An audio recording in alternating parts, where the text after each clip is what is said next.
Hi అండి. నేను ఈరోజు అయితే బాదం పప్పుతో అరటిపండు కలిపి కుల్ఫీలాగా చేయాలనుకుంటున్నాను పిల్లలకి. ముందుగా వాటర్ని బాయిల్ చేసుకొని బాదం పప్పు అంతా ఒక 10 మినిట్స్ వాటర్లో వేసి ఉన్నిస్తే పైన పీల్ అంతా ఇలా వచ్చేస్తుందన్నమాట.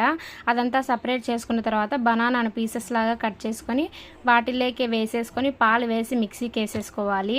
ఇది చాలా బాగుంటుందన్నమాట. Baby brain development, weight, sharpness అన్నీ ఇంప్రూవ్మెంట్ అవుతాయంట. బాదం పప్పు డైరెక్ట్ కొంతమంది తినమంటే పిల్లలు తినరు కదా. ఈ విధంగా మనం చేసి ఇచ్చామనుకోండి బాగా ఇష్టంగా తింటారు, ఆరోగ్యానికి కూడా మంచిదన్నమాట. నేను షుగర్ ప్లేస్లో బనానా యాడ్ చేశాను.